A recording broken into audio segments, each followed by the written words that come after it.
There we go. We've got an official announcement. It's being recorded. All right. So hello, everyone. I sure appreciate you joining us today. I'm really excited about this topic. I know they say that every time, but today it is my pleasure, really my real pleasure, to introduce Lisa Mayfield. Lisa Mayfield is actually a mentor of mine, and we'll talk a little about how we met. But she owns a care management company called Aging Wisdom in Seattle, Washington. She founded that organization many years ago, 2003. She's trained and licensed as a mental health counselor, a geriatric mental health specialist, and she's a certified aging life care professional. And we'll be talking a lot about what that is and what that looks like. So Lisa brings over 2 decades of experience supporting and finding hope for individuals and families impacted by Alzheimer's disease and related dementias. She's a trained mediator. She helps families find common ground when they might not agree on the best approach to supporting their aging parents. And she has a passion for helping baby boomers navigate unexpected health changes and proactively plan for their future. So she is a member of the Aging Life Care Association. And again, we'll talk more about what that is too. She's also a past president of that organization. So she's met very stringent education, experience and certification requirements, and adheres to a strict code of ethics and standards of practice. She is an award-winning care manager and holds the distinction of being one of 2 fellow certified care managers in Washington State, which is fantastic. So Lisa, I am so thrilled to have you on this podcast, and I'm really excited about our conversation that we're going to have, because I truly believe that a lot of our listeners are going to benefit in so many ways on how to talk about aging life care professionals and care managers, what they are, what they do, how they can benefit folks that have dementia. But first, I would love to just ask kind of a more personal question that helps folks get to know you a little better. Can you tell us, how did you get into this work? And I guess more specifically, how has dementia impacted you in your life? Well, Laura, I'm so excited to have this conversation with you today and to be with you and to be a part of your podcast that you've launched. And I will divert your question for a minute to brag on you to all of your listeners that Laura hinted, but I met Laura back we're guessing around 2006, and she was in grad school, and I was fortunate to be one of the instructors, and it was a course related to aging, and she was one of the students and was such a star back then. She had a clear vision that she wanted to work with older adults, which is actually unusual. Many people stumble into it or land there without great intention, but Laura was very intentional about that was her work and her passion, and it showed even back then. So me being able to watch her over her career and grow, and her passion just ignites, and you hear it in her voice, you hear it on her podcast. And I also love her creativity. She's always trying something new and not afraid to do big, bold things with great courage. So I find myself with tears in my eyes with pride for Laura. So that's my sidetrack to your question. So for me in my work with older adults, like many people, I came to it through a family connection. My mom's mom, my grandmother, had dementia, and so watching it impact her. And back when she was struggling with dementia, it wasn't talked about in the ways that we talk about it today. There were even fewer supports for families. I remember how frustrated my mom would get at my grandma, and there just weren't outlets or resources or places for her to connect with other family members going through it, and for us to be able to support my grandmother. And then my dad's dad, my grandpa, also had Alzheimer's. It clearly ran in his family, and his siblings were impacted. So watching his decline over time and watching it impact my dad and his wife, my grandmother. And then I was a Girl Scout when I was growing up. And for my gold award, we had to do various projects. And the project I selected had to do with aging. And the task for my project that I created for myself was to spend time at a local assisted living community. And I was paired with two residents. It was Andy and Susan. And I can, to this day, particularly Andy, like picture his face and his smile. And I would go visit after high school, and I would just hang out with them and be with them. And they really taught me the art of just being with people. And that's really all they needed, was for someone to be with them. And they reinforced with me that when you're with older adults, you don't need to treat them any differently, and that they can laugh and have fun. And for whatever reason, many people don't treat older adults the same way, and they don't bring in humor, or they get nervous around them. And I think they were the teachers that they're no different, and they also enjoy humor and having fun. And so we had a lot of fun together. And so all of that kind of helped the seeds for me of doing this work later in life. Thank you for sharing that, Lisa. Thank you for your kind words too about our journey together. I really have always thought of you as a mentor, and we've dipped in and out of being in touch over the years, and I've just always appreciated your ethics, I think, as in values, is what speak so much to me.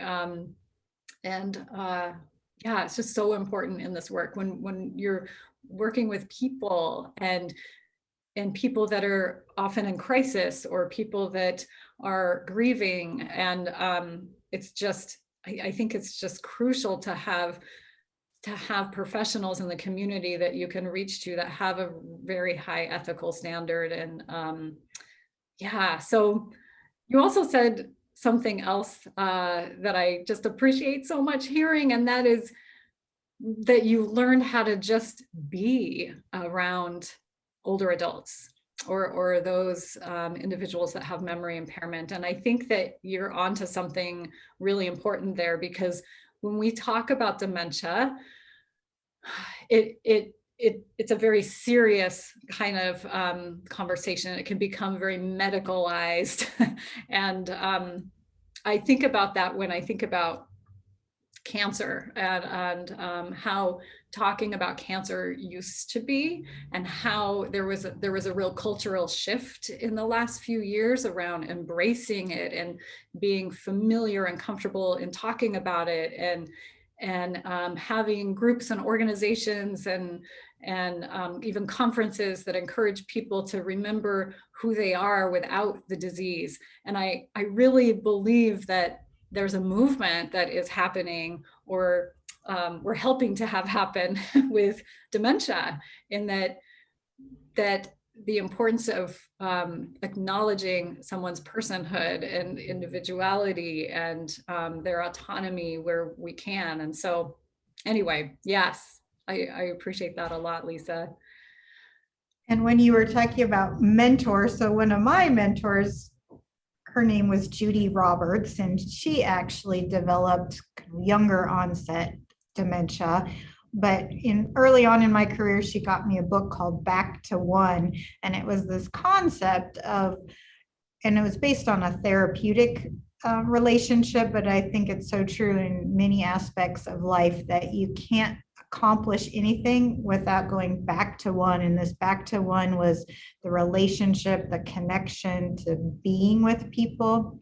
So I think the same is true of family caregivers, the listeners of your podcast, is I see our role as really being able to be with them, to support them in their process, to let them be and let them be with all the feelings that they're feeling, whether it can be anger, sometimes frustration, sadness, everything that they're feeling, and allow them to feel that and acknowledge that and be with them. I think you can find resources online or lists, but I think what people are often missing is someone that just gets it. It gets how tough it is for them and how emotional it is.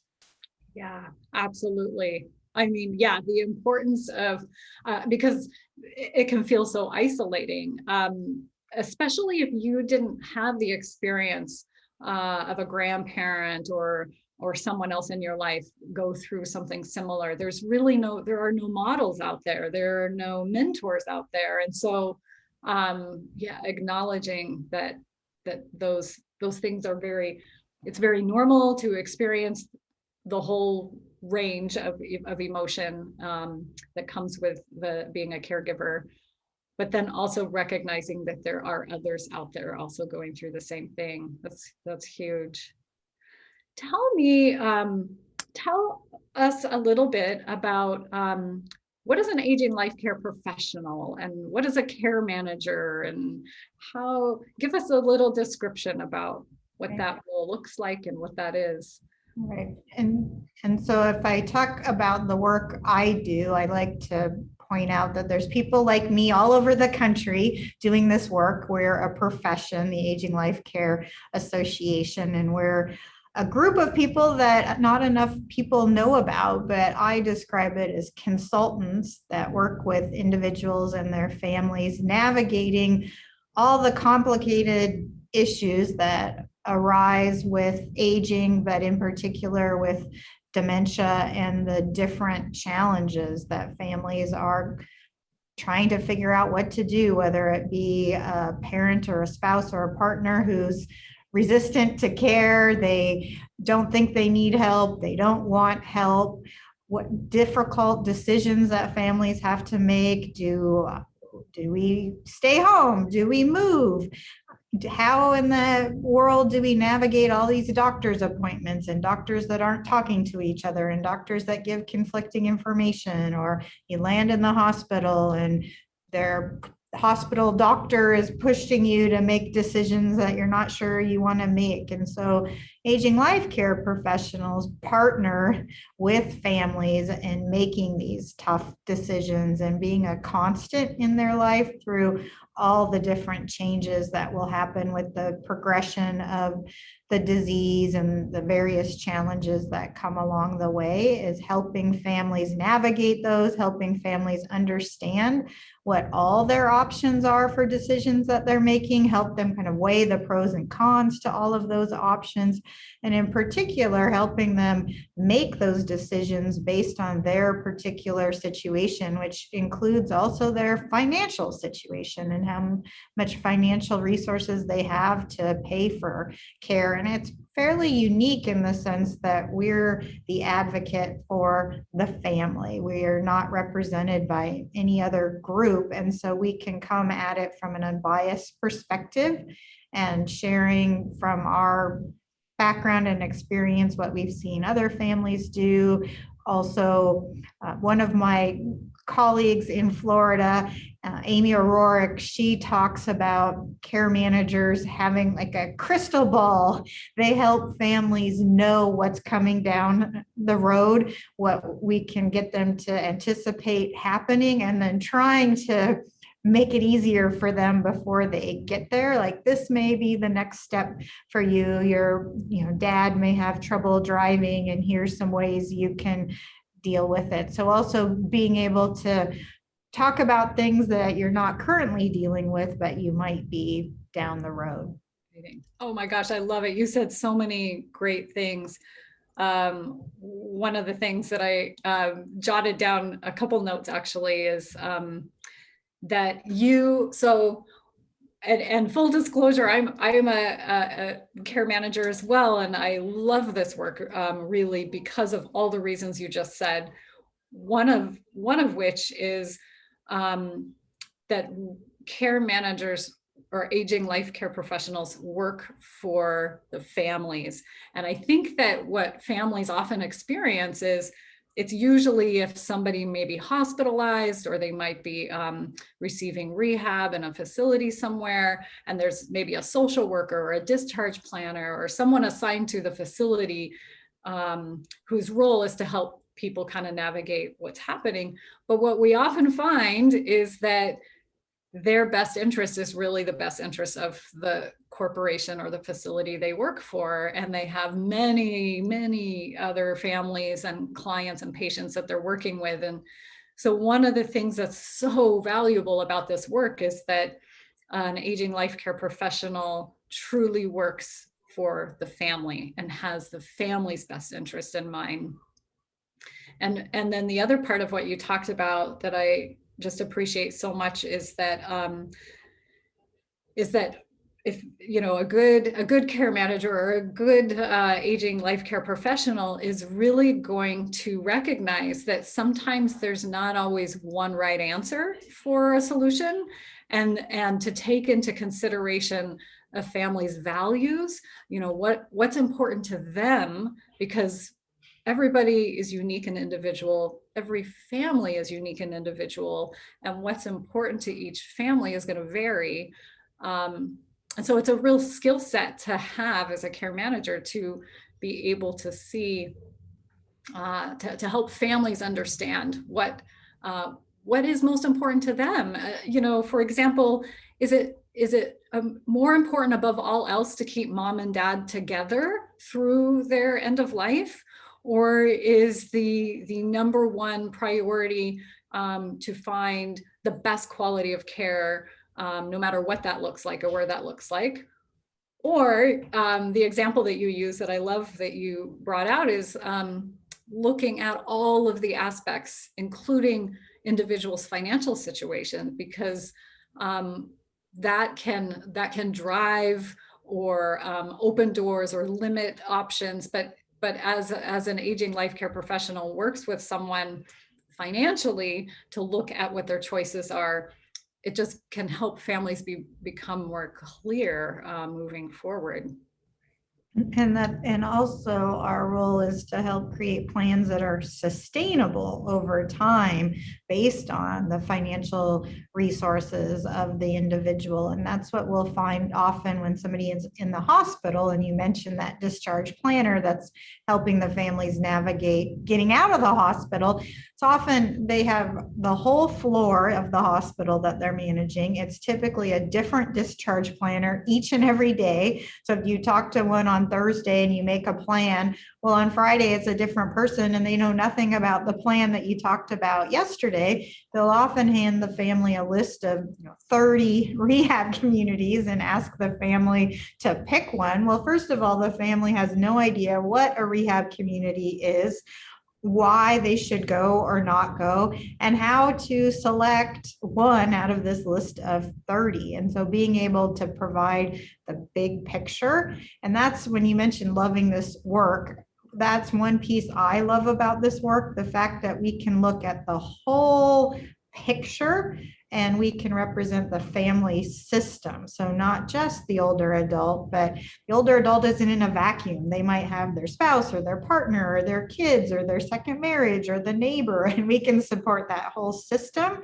But also we look at everything in their life, the health, the legal, the finances, and often, most of the time, other jobs you have, you are one aspect of that puzzle. You're looking at health, or you're looking at legal, or you're looking at housing. Well, we get to look at the whole picture, and that's the piece I love about this work.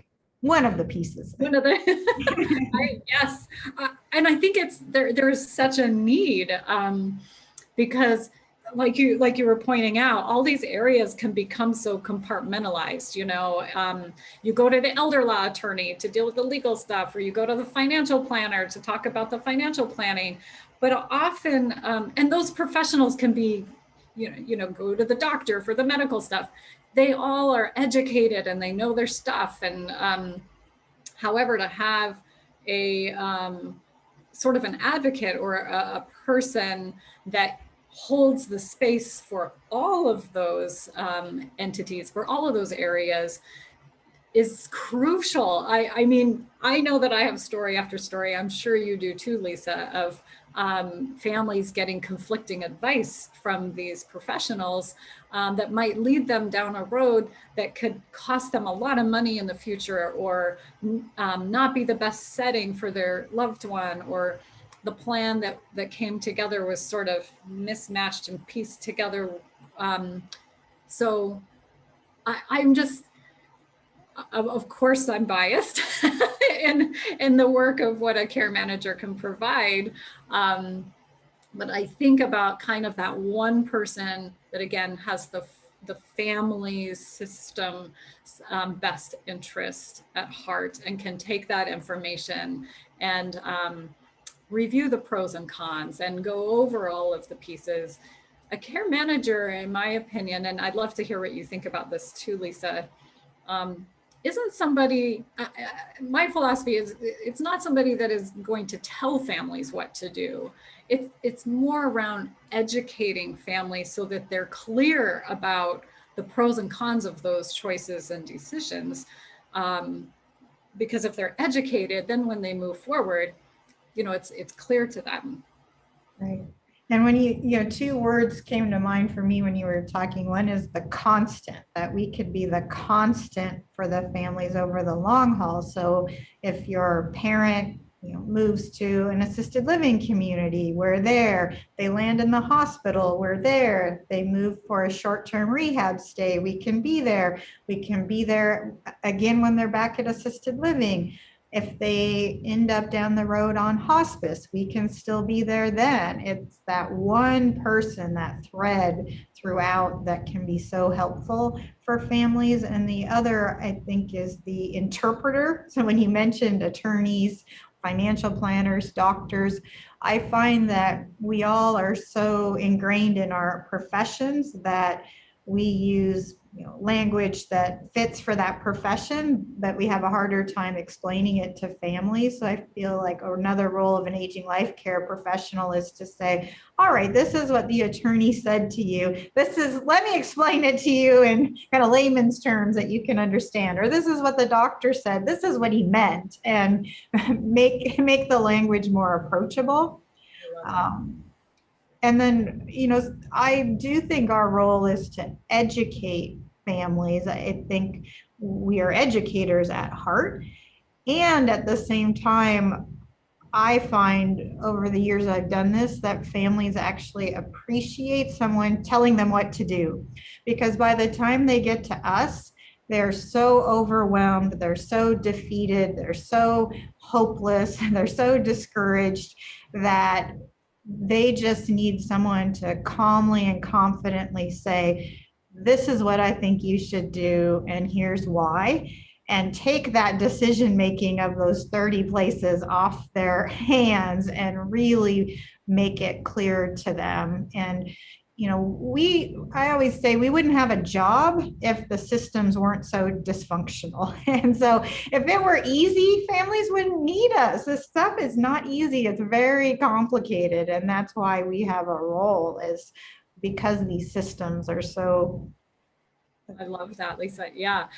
I love your description. I think of it as like a translator when you're talking about all of the different entities that a person comes in contact with when they're having to make these important decisions. And I love the crystal ball analogy that you threw out too, from your colleague in Florida, in that it would, like, how many families have just expressed their desire, I wish I had a nurse in the family, or I wish I had this expert that I could go to help guide, my decisions in where I need to go next. So and Amy O'Rourke, the care manager in Florida, just wrote a book that's about to be launched called The Fragile Years. And she is one of the wisest care managers I've ever met, and she would be a great person for you to chat with on your podcast. Oh, I'll have to reach out. Yeah. So she wrote a book. I just want to repeat that so folks can hear. She wrote a book that's getting ready to be launched called The Fragile Years. Okay. I'll put that in the show notes so folks can find that as well. And I may have to reach out to her for sure. Yeah. Happy to connect you. And the other piece I was realizing we haven't talked about that aging life care professionals do is helping navigate families that aren't on the same page. That was my next question, Lisa. I was saying, okay, so this comes up a lot, this piece about family conflict or just misunderstanding or non-clarity or the need to communicate and educate people that may not be as familiar with the situation at hand. So yeah, tell us a little about how a care manager can help with family dynamics. And I think it's more common than uncommon that siblings aren't always on the same page. And I think it's because they come from different perspectives, maybe even frequency of which they're seeing their parent.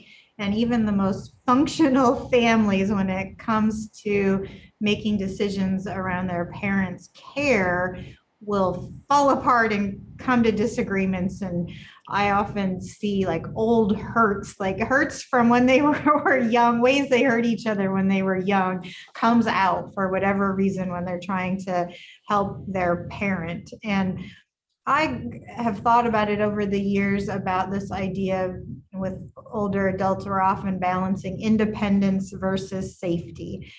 And I think when adult children are in conflict, they're often coming to the care of their parent from a different place on that continuum of independence versus safety. You might have a brother in New York who says, Dad wanted to be fiercely independent. Let Dad live alone. Let Dad drive. It's okay if Dad falls. He wanted independence. Then you have the daughter who lives next door that's seeing Dad fall, that's seeing the dents in his car, and they have a different perspective and a desire to keep their dad safe. And so how do you get these siblings closer together on that continuum? And that's what aging life care professionals can do, is provide that unbiased perspective, typically going in to assess the situation to say, here's what I think your dad needs if he were to stay home, or here's what he would need if he were to move,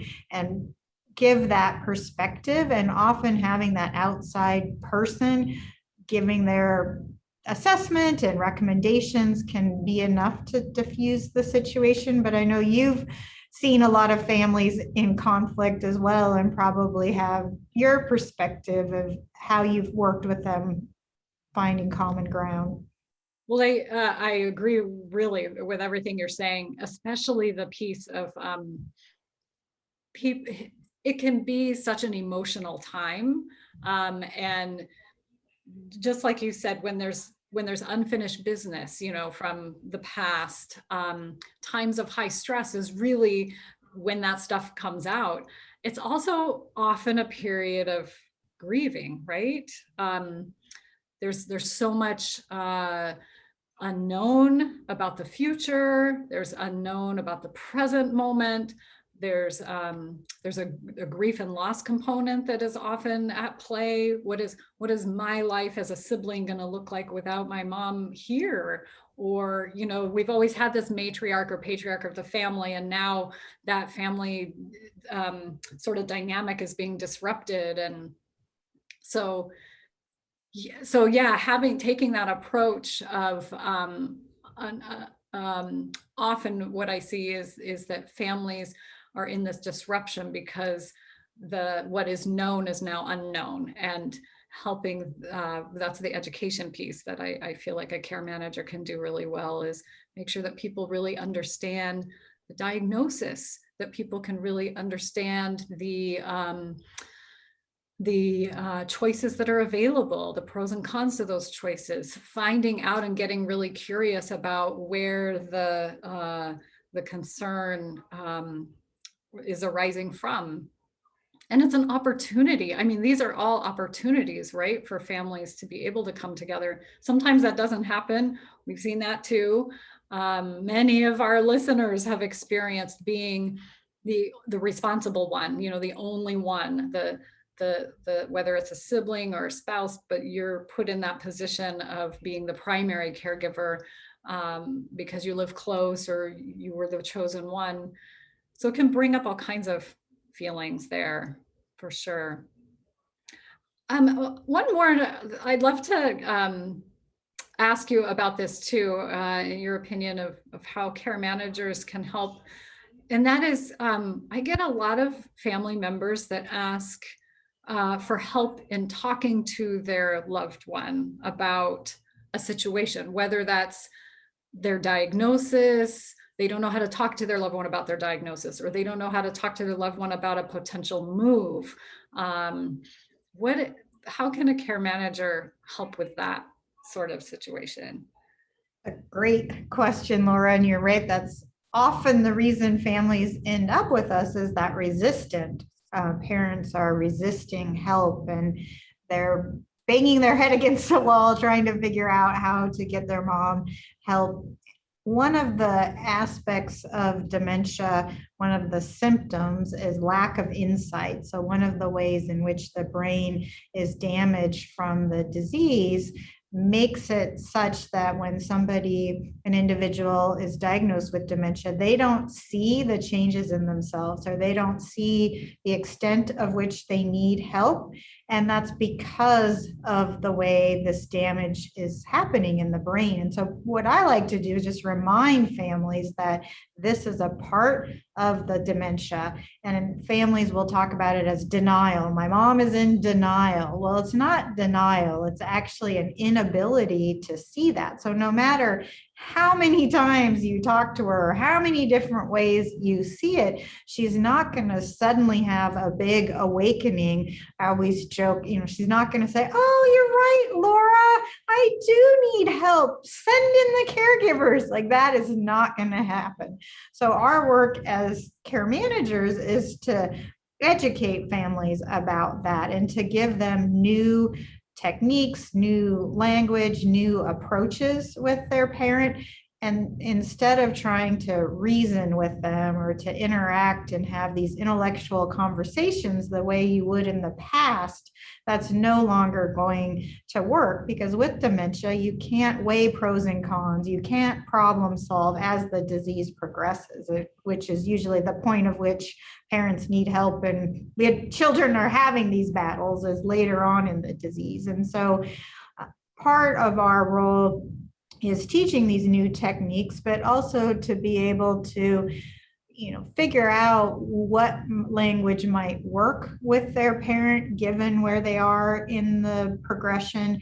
But I also will say that we often will say everything that their children have been saying for years, but because we're not their children, they hear it and listen in new and different ways. So it's not like we have a magic wand, but we can often make progress where families have been stuck.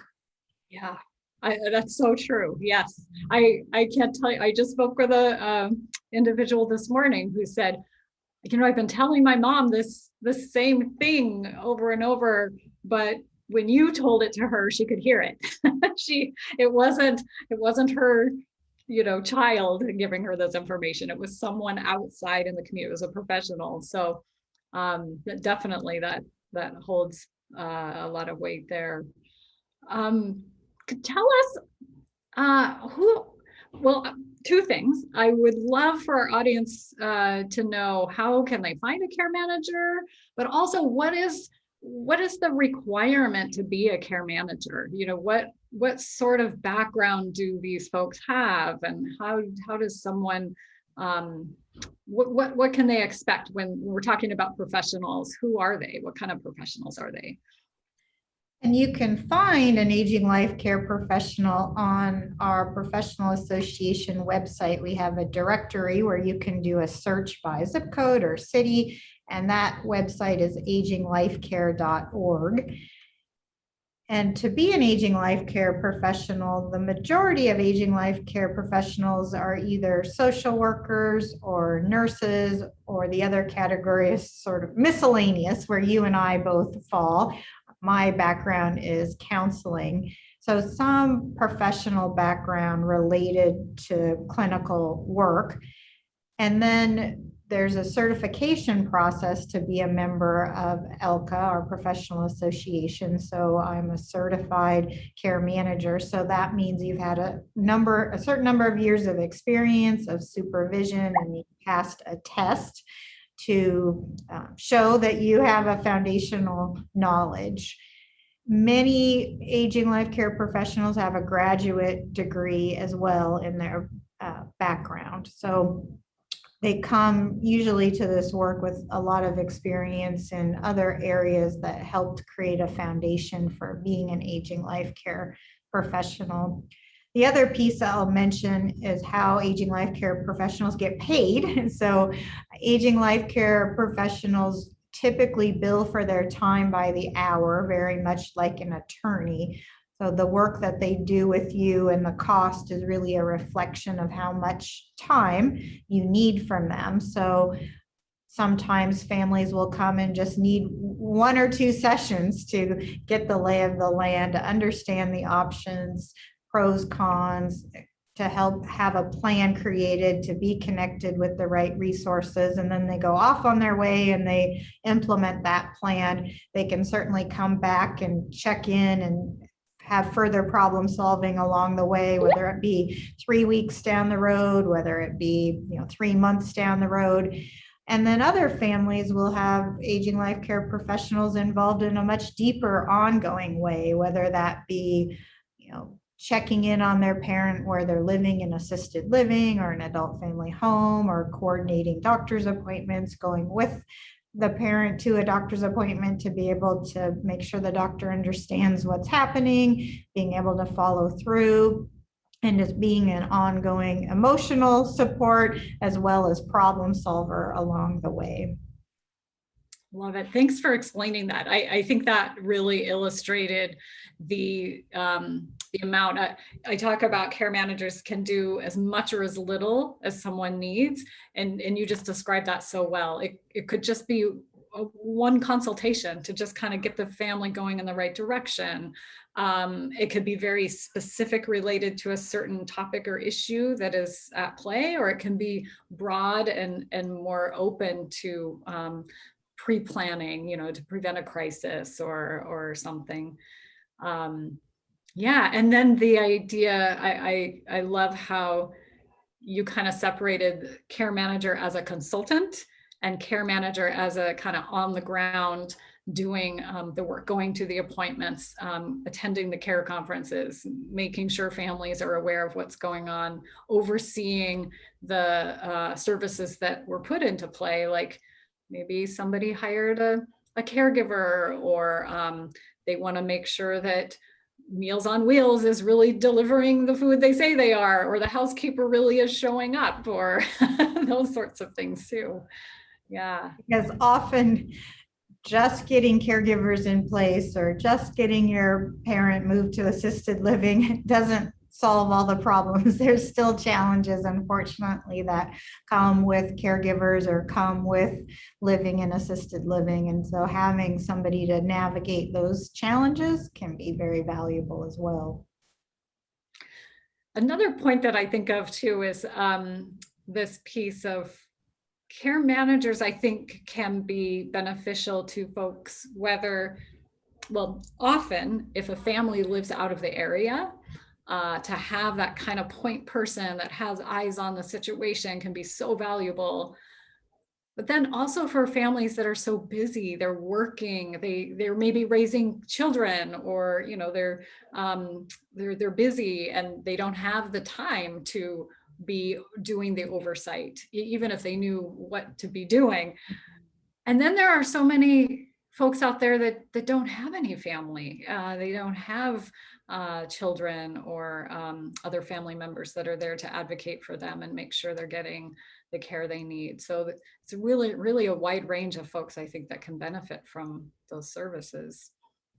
Absolutely. Those were great examples of adult children can outsource some of the tasks that they're doing for their parent that they're finding overwhelming so that they can focus on their career and their family. Or if you talk to an adult daughter who's been flying from California several times a month to check in on her parent, well, you could have somebody local checking in on your mom and save you those flights, or being able to shift gears so that you can go back to being the daughter, visiting your mom, having fun with your mom, being there with your mom, not worrying about, when did she go to the doctor? Does she have her medications? Or the caregiver, making the right meal? Like those kind of tasks you can outsource to someone else to worry about, and you can just be a daughter.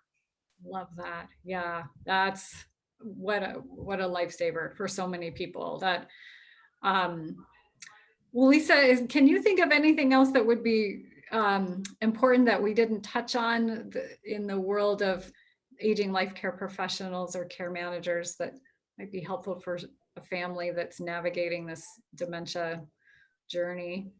I think my parting thought that's really been on my mind lately is hope, that it can feel so hopeless at times being an adult child supporting a parent, especially in the sandwich generation, that no matter how messy the situation, how frustrating, how complicated, it can get better and your life can feel easier, and that there is hope and that there are people out there to make it easier and to help you get some of your life back and help you put some boundaries in place and help you feel better.